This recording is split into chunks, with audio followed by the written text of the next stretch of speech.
in my case, I'm going to transport you back to Birmingham fast. I went through the whole process. I paid for my own operations and treatment about 15 years ago.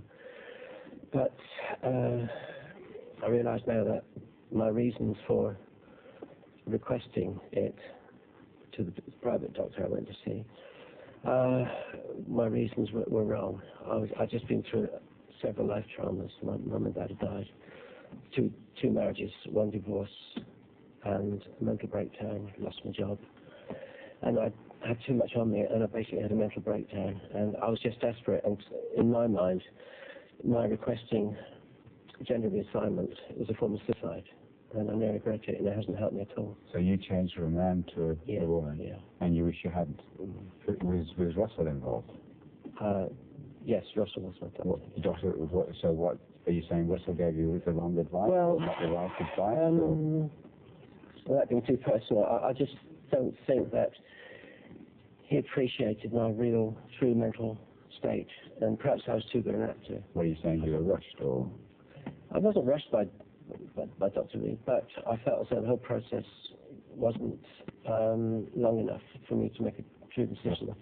I think you're right. You can make mistakes in this area, and it's a tragedy when that happens, and it's very, very difficult for people.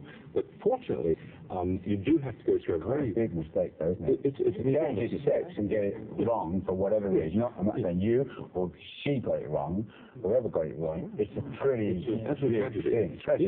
Yes. You say your life's been ruined.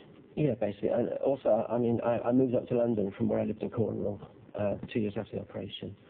My dad actually died the week I had the operation. A lot of people blamed it on me. So Paula went through a really very difficult time, obviously. But if I remember correctly, she had her blinkers on. She was very anxious to have surgery, to be a woman, to express herself as a woman, and to take hormones. And you did it for at least a year, I think, which is what the guidelines say. It was a year and a half between my first consultation and the operation. I bid to pay for it all, but you lived as a woman for a year, was it? Well, yes and no. I mean, I was working for myself, so no one really had any proof of it. And I just felt as though there should have been a second opinion. Because there is a second psychiatrist usually that you see. Yes, but I didn't know with I thought you made a mistake there. What would you recommend to these guys here? Well, what happened? I had a lot of bad luck. Okay, all the problems with my dad dying, and after 2 years, I moved up to London from Cornwall. I was living with a fellow. I've been in London a year, and he died. So I just had so much, and it just took all my confidence. What made you realise? What made you realise you made a mistake? Well, I just got so sick of the whole business. What business? Transsexualism. I did. What's the business? No. You lied to yourself? Yeah, well, I was...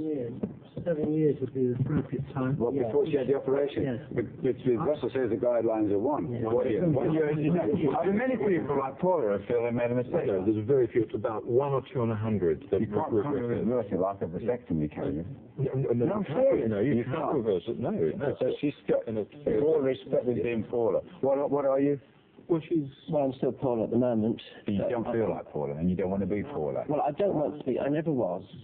I'm not your man, okay? I'm a sensitive person, and I think there should be perhaps space for a third gender, even. Poor male, female, or other, you know? Look at them, they're a nightmare.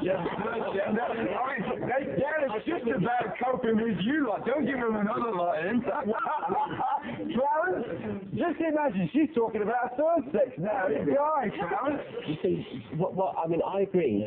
I mean, I don't agree with the expressions of the transsexuals that are here. I support the ones that are so-called straight and normal. Kate, about your son, daughter becoming a son, hasn't done it yet, doing the Paula, making a mistake. Do you worry about it? Or are you happy?